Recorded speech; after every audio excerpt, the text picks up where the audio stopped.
Free series वाली video के अंदर हमने डिस्कशन किया था, उसको आगे कंटिन्यू कर रहे हैं। बीच में video number series number 4A जो है, फोर सीरीज में ये पहला वीडियो है, इनफैक्ट सेकंड वीडियो है।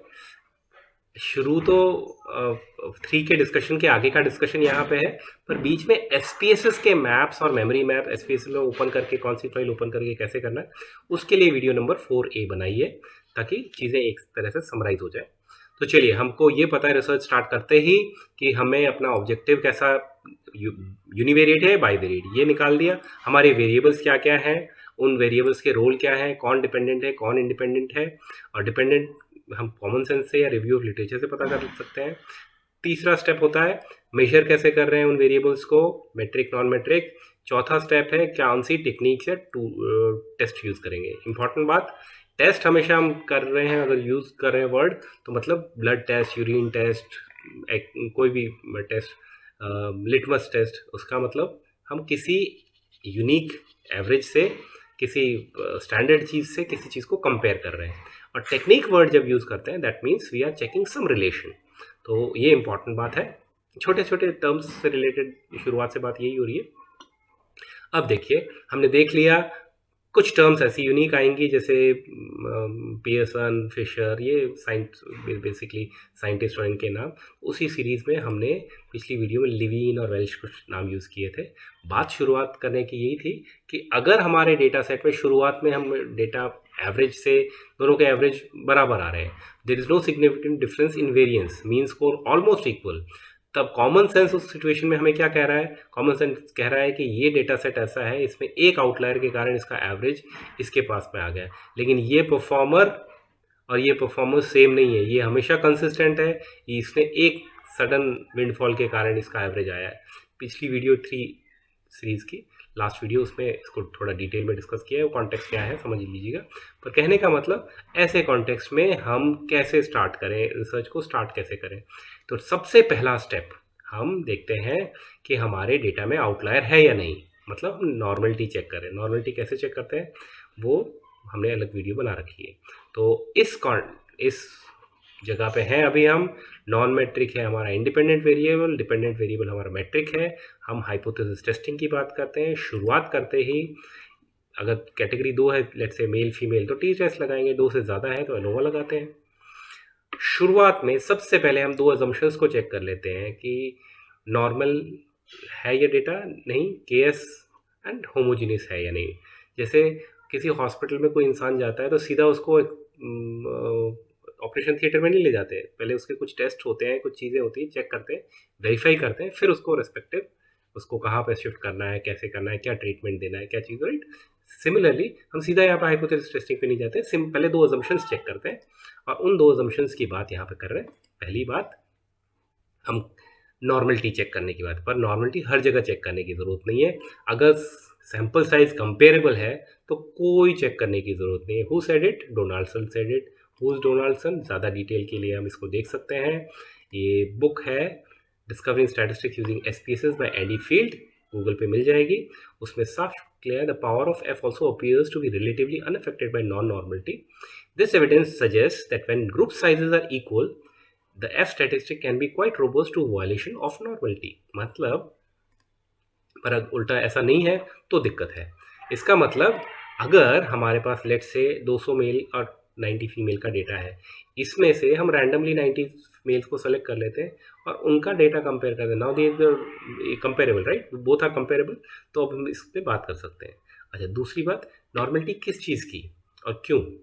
अब यहाँ की बात करने के लिए सबसे पहले देखते हैं, हमें बेसिक इनपुट चीज़ है, हमें ये पता होना चाहिए, लेट्स से ये कैटेगोरिकल डेटा है, बार चार्ट कहते हैं इसको, मतलब मेल फीमेल, सपोज मेल का डेटा ये रहा, फीमेल का डेटा ये रहा, या सपोज हमने ऑप्शन दिया था कि आप कौन सा ब्रांड ए का मोबाइल यूज़ करते हो, ब्रांड बी का मोबाइल यूज़, यहाँ पे नॉर्मलिटी हो सकती है।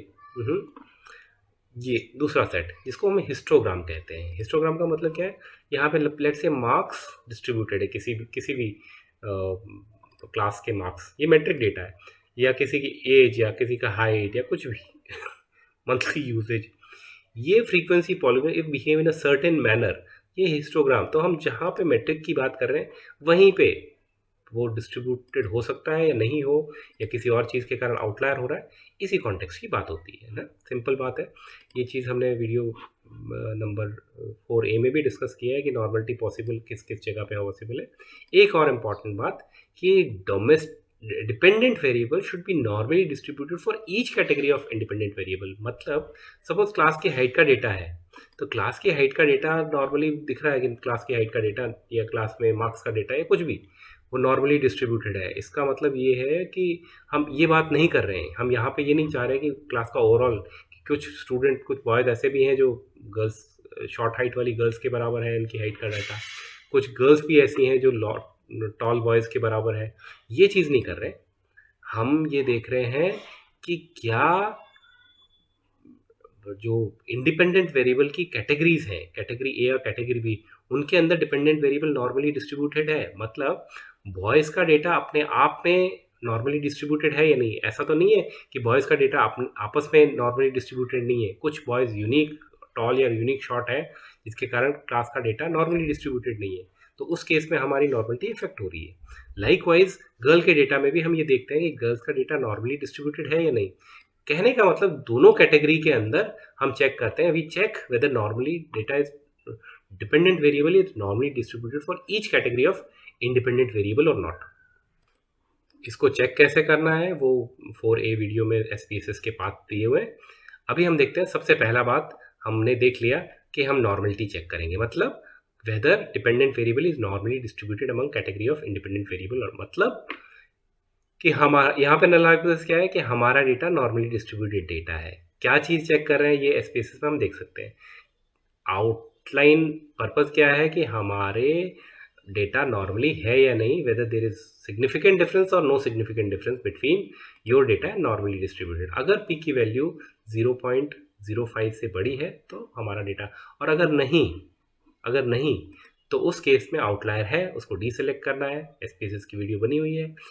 else we go for non-parametric tests which are not robust test, U test and H test, they are not very। तो पहला नॉर्मलिटी वाला चेक कर लिया हमने डेटा को। दूसरा हम एजम्पशन चेक करते हैं लिवीन।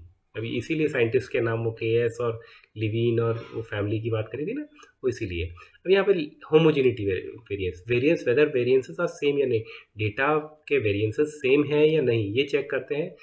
Weather mean scores are same और नॉट। अगर वो नहीं है, किसी रीज़न से कुछ यूनिक चीज़ हो रही है, तो हमें अलार्म बज जाना चाहिए। जैसे ये दो चीज़ हैं जैसे हॉस्पिटल में जाने से पहले कुछ टेस्ट होते हैं, उसके बाद में ऑपरेशन होता है, वैसे ही यहाँ पे भी कुछ टेस्ट है, उसके बाद में हाइपोथेसिस टेस्टिंग एक्सक्यूज मी की बात करते हैं। अगर if P is greater than 0.5 then SPSS में P के बाद जाएंगे, वहाँ पे वेल्श की ज़रूरत नहीं है। और if it is not then in case of ANOVA Welch also needed. अब जल्दी आगे की बात करते हैं, just a minute. Yes, normality हमने देख लिया कि डिपेंडेंट वेरिएबल रेशियो और इंटरवल ही हो सकता है, और डोनाल्डसन 1968 की नॉर्मलिटी चेक करने की ज़रूरत नहीं है, और कोई बात नहीं। एक्स्ट्रा लिमिटेशन और डीसेलेक्ट आउटलायर, ठीक है। यही सारी बात करी है हमने।